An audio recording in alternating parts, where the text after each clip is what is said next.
বিসমিল্লাহির রহমানির রহিম। সম্মানিত সৌদি প্রবাসীরা, আসসালামু আলাইকুম ওয়া রাহমাতুল্লাহি ওয়া বারাকাতুহু। আমি তুফাইল আহমেদ সৌদি আরব থেকে আবারও সৌদি আরবে বসবাসরত সৌদি প্রবাসীদের, বিশেষ করে সৌদি প্রবাসীদের পরিবার যারা এই মুহূর্তে বাংলাদেশে আছেন, ফ্যামিলি মাল্টিপল ভিজিট ভিসার জন্য অপেক্ষায় আছেন, তাদের জন্য এই ভিডিওটা গুরুত্বপূর্ণ। সম্মানিত সৌদি প্রবাসীরা ও সৌদি প্রবাসীর পরিবার, যারা আপনারা এই মুহূর্তে সৌদি আরবের ৩৬৫ দিনের মাল্টিপল ভিজিট ভিসার সঠিক তথ্য এবং কবে খুলছে সেই বিষয়ে জানার জন্য ওদের আগ্রহে আছেন। আপনারা ইতিমধ্যেই জানেন যে ফেব্রুয়ারি মাসের শুরু থেকে এই ফ্যামিলি মাল্টিপল ভিজিট ভিসার জটিলতাটা যখন শুরু হয়েছে, সেটা এখনো পর্যন্ত কাটছে না। যদিও সৌদি সরকার সেটা কোনো ঘোষণা দেয়নি যে কেন সীমিতকরণ করা হয়েছে, কেন বন্ধ করা হয়েছে এবং কবে খুলবে। কিন্তু আমরা আমাদের অভিজ্ঞতা থেকে যেটা বলতে পারতেছি, ধারণা করতে পারতেছি, সেটা হচ্ছে যে হজের কারণে তারা সেটা করেছে। সেই বিষয়টা বিস্তারিত আলোচনা করেছি এবং আজকের বিষয়টা ভিন্ন। সেটা হচ্ছে যে অনেকেই চ্যানেলে এসে কমেন্ট করেন, ভাই এজেন্সি বলছে রোজার ঈদের পরে নাকি বিষয়টা স্বাভাবিক হয়ে যাবে। তাই আপনাদের কাছে যদি ইনভাইটেশন লেটার থাকে আমাদের কাছে জমা দিন। আমরা আগে খোলার সাথে, সাথে আপনাদেরকে করে দিতে পারবো। এবং অনেকে বলছে যে আমরা এখন আপনাদের শিডিউল নিয়ে রাখবো, ঈদের পর করলেই দিয়ে দেবো। এমন প্রলোভন নাকি এজেন্সিগুলো আপনাদেরকে দিচ্ছে।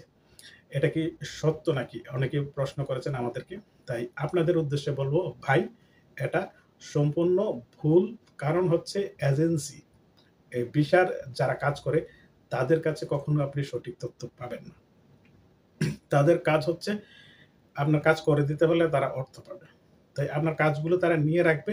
যখন কাজ শুরু হবে তখন তারা কাজ করতে পারবে। তার আগে তো কাজ করতে পারবে না।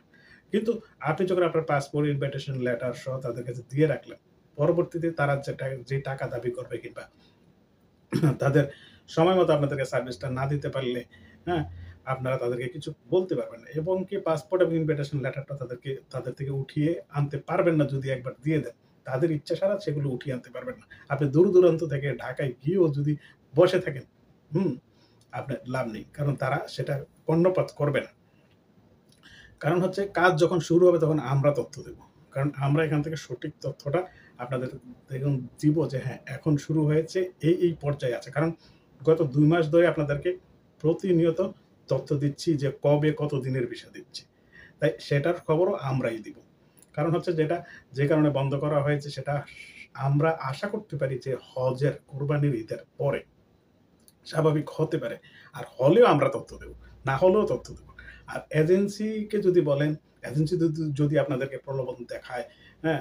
বলে যে আমরা ভিসার কাজ করি, ইউটিউবাররা কি জানে নাকি? দেখবেন যে আমাদেরকে তারা আ কিভাবে গালাগাল করে। তারা আমাদেরকে কোনো আ রেসপেক্টও দেবে না। কোনো কিছুই তারা বলবে না, বলবে যে এগুলো মিথ্যে। তারা ভিউ কামানোর জন্য, সাবস্ক্রাইব বাড়ানোর জন্য তারা এগুলো বলে। কিন্তু তারা তো ব্যবসার জন্য বলে। আমরা কি আপনাদেরকে কোনোদিন বলেছি যে আমাদের প্রতিষ্ঠান আছে, আমাদের প্রতিষ্ঠানে জানেন এই নাম্বারে ফোন করেন, ওই নাম্বারে ফোন করেন? আমরা সেটা বলিনি। তার মানে আমাদের সেখানে স্বার্থ নেই। আমরা সৌদি আরবে আছি। সৌদি আরবের অবস্থা সম্পর্কে আমাদের সৌদি প্রবাসী ভাই-বোন, আমাদের কলিগ, আমাদের প্রবাসী আমরা। তাই তাদের সঠিক গাইডলাইন দেওয়ার জন্যই আমরা কথা বলি। যাতে করে তারা প্রতারণা থেকে মুক্ত থাকে। কারণ হচ্ছে একটা প্রবাসী যখন প্রতারিত হয়, তার অর্থ লস হয়, তখন সেটা আমরা প্রবাসী হিসাবে সেটা অনুধাবন করতে পারি। কারণ প্রবাসী কতটা কষ্ট করে অর্থ উপার্জন করতে হয় সেটা আমরা জানি।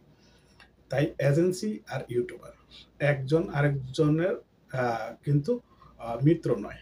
কারণ হচ্ছে তারা জানে যে ইউটিউবাররা সঠিক তথ্য দিয়ে দিবে। আর সঠিক তথ্য যদি আপনারা জানেন তাহলে আপনারা তাদের কাছে যাবেন না এবং তারা আপনাদের সাথে প্রতারণা করতে পারবে না।